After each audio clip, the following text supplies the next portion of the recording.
10, 9, 8, 7, 6, 5, 4, 3, 2, 1.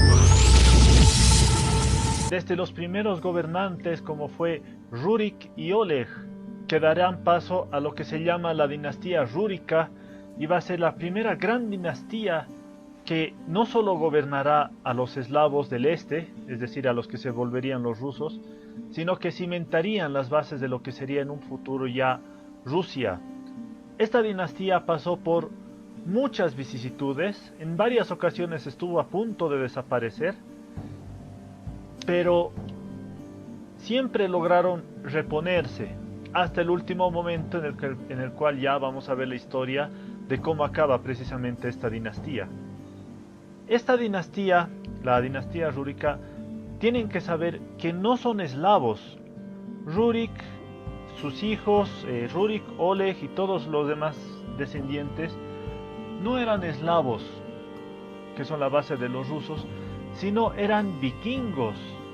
o como también se los llama pueblos varegos, una población alejada, digamos, del territorio original de Rusia, en la cual, por algunas cuestiones que les voy a explicar a continuación, terminaron convirtiéndose en los gobernantes de este territorio y fueron ellos, esta dinastía, a la cabeza de los vikingos, en este caso de gobernantes varegos, que terminaron construyendo las bases de lo que sería el futuro Estado ruso.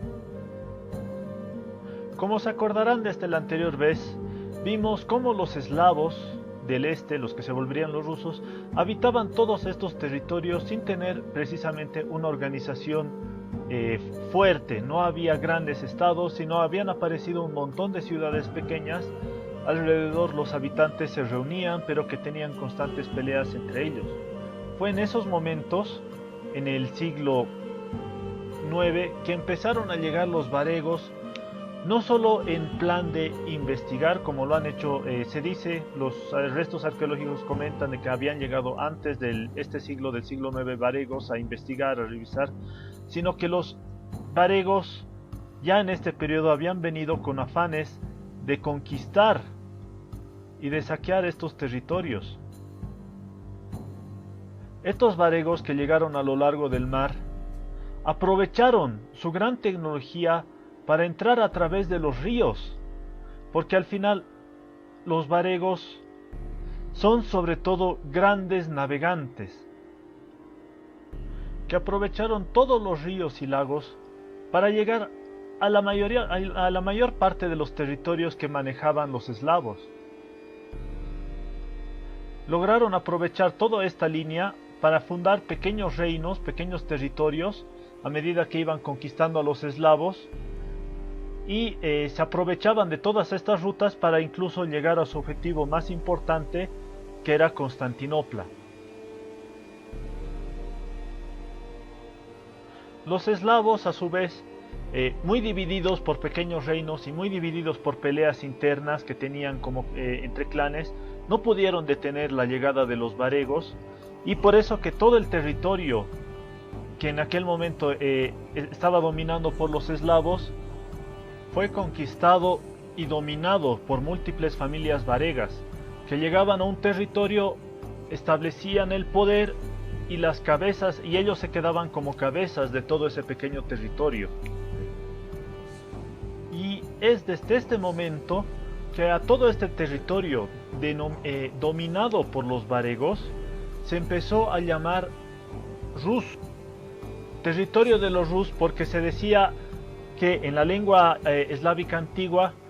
que los varegos, que eran aquellos que remaban estos grandes barcos que les permitieron navegar por los ríos y conquistar los territorios, los remadores se les decía Rus, y es de ahí viene que todo este territorio empezó a considerarse, empezó a llamarse como aquel territorio dominado por los Rus, por los remadores. Hay otras teorías, sin embargo, de que hablan de que ya con la llegada de Oleg de Rurik había un clan varego que se denominaba Rus. Entonces tenemos estos dos orígenes de dónde viene la palabra Rus, y de la cual vendría obviamente el nombre que dará paso a lo que en el futuro será Rusia, el territorio dominado por los Rus o el territorio de los rusos. Todo este proceso de avance y conquista de los pueblos varegos para conquistar a los eslavos se dio a lo largo del siglo IX, es decir, del año 800 en adelante. Sin embargo, nuestra historia no empieza aquí. Nuestra historia empieza aproximadamente en el año 1860 con la llegada de Rurik y sus hermanos a territorio de Novgorod. Pero para iniciar a contar esta historia tenemos que conocer primero cómo lo conocemos. Y ahí es donde aparecen las crónicas de Néstor, que en algunos casos se lo ha llamado San Néstor porque es el único registro escrito que nos cuenta toda la historia de las travesías de Rurik, sus hermanos, Oleg y todo lo que ha acontecido con el gran territorio de los rusos y los primeros estados eslavos. Sin embargo, el problema de las crónicas de Néstor es que se escribieron en el año 1200 después de Cristo, es decir, 400 años después de la llegada de Rurik y de lo que ha acontecido con Oleg. Por tanto, mucho se ha cuestionado la validez de esta crónica, ya que ha pasado un tiempo muy largo para saber si realmente es cierto todo lo que cuenta Néstor en su crónica. Y es justamente con la exploración a través de la arqueología y de la búsqueda de restos que algunas de las cosas escritas por Néstor se han confirmado y otras no. En cualquier caso, ante la falta de otros registros, es por eso que se sigue, y mientras no se encuentre algo nuevo, se seguirá utilizando esta crónica de Néstor como la principal fuente para saber qué es lo que ha ocurrido con el inicio del Kievan Rus y de lo que es el Estado ruso. Néstor nos comenta cómo los eslavos, sobre todo los eslavos del norte,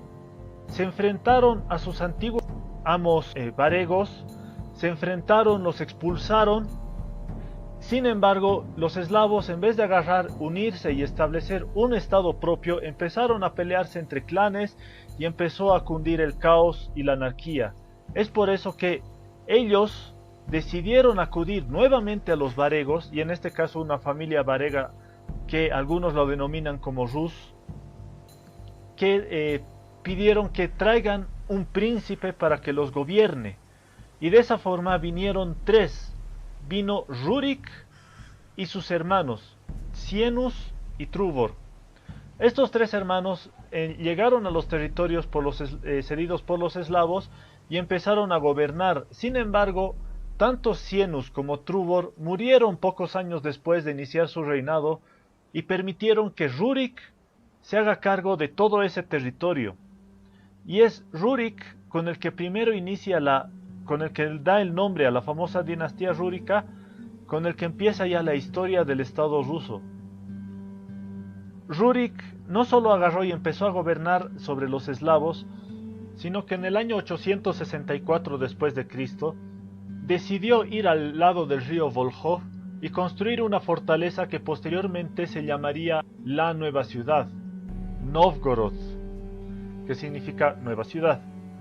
Y es a partir de ese momento que desde Novgorod, su fortaleza, empieza a gobernar su territorio y empieza a expandir sus dominios, pero que en un inicio todavía estaban muy cerca de la misma ciudad de Novgorod. Fue con el tiempo que empezó a expandirse alrededor, a conquistar nuevos territorios y sobre todo a establecer las bases de lo que serían el estado de Novgorod en aquel momento, que no se conoce su nombre exacto, ya que todavía era una fortaleza, y dejó a su lugarteniente y familiar Oleg la tarea de continuar gobernando, ya que en aquel momento entre los varegos no había una línea de sucesión directa, es decir, el hijo de Rurik no iba a ser de por sí el nuevo gobernante de Novgorod, sino dejó todo lo que es el poder de Novgorod a Oleg. En el año 879 murió Rurik y el poder pasó a Oleg, que es considerado el segundo gran gobernante que inició todo lo que es la historia de Rusia, porque Oleg se dedicó fundamentalmente a expandir los territorios de Novgorod y sobre todo a unir todos los territorios y todos los pueblos eslavos. Las grandes ciudades eslavas que estaban alrededor de los ríos empezaron a ser unidas y conquistadas por Oleg. Y fue Oleg, desde la capital Novgorod, desde su territorio de Novgorod, que empezó a expandirse aprovechando el curso de los ríos, sobre todo hacia el sur. Y así, siguiendo el curso de los ríos, llegó a otra gran ciudad que en aquel momento ya estaba fundada y gobernada por otros gobernantes varegos, Kiev. Conquistó Kiev y de esa manera se inició la nueva historia de los eslavos con la fundación del Rus de Kiev, ya que Oleg no solo llegó a conquistar Kiev, sino que estableció a esta gran ciudad ya muy importante para los pueblos eslavos de los lugares como la capital del nuevo estado que iba desde Novgorod hasta Kiev. La conquista de Kiev por parte de Oleg se habla de que agarró y engañó a los gobernantes varegos de aquel lugar, Askold y Dir, en el año 882, retándoles no solo a pelear, insultándoles diciendo que aquellos dos gobernantes de Kiev no eran en realidad príncipes, a diferencia de él y de lo que era su antecesor Rurik, que sí venían de una familia noble de los territorios vikingos o varegos originales. Y de esa manera Oleg logra tomar el control de Kiev, se centra ya en la ciudad de Kiev, empieza a controlar los distintos territorios que había conquistado y las distintas ciudades como Smolensk y Rostov. Y sin embargo no se queda contento con eso, sino que decide avanzar todavía más hacia el sur, pero ya no en son de conquista, ya que controlar semejantes territorios no era fácil, sino aprovechar a todos los habitantes varegos y aquellos otros eslavos que quisieran unírsele para hacer incursiones al sur y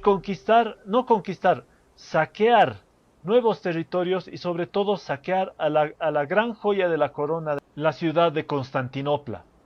Y de esa manera, aprovechando la gran versatilidad de los barcos vikingos y de los ríos, como es el río Dnieper que atraviesa la ciudad de Kiev,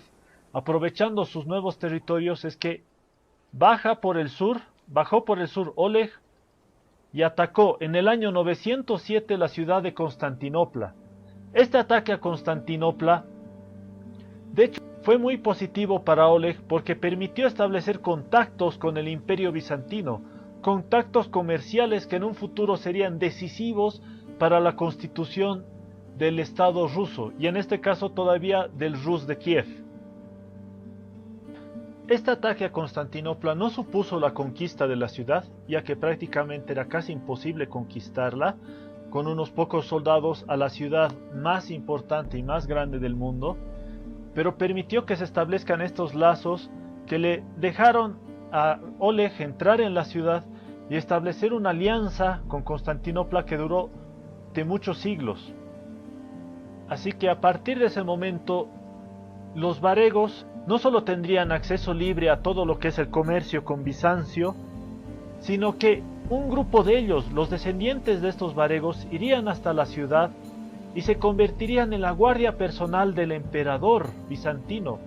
que es famosamente conocido como la Guardia Varega.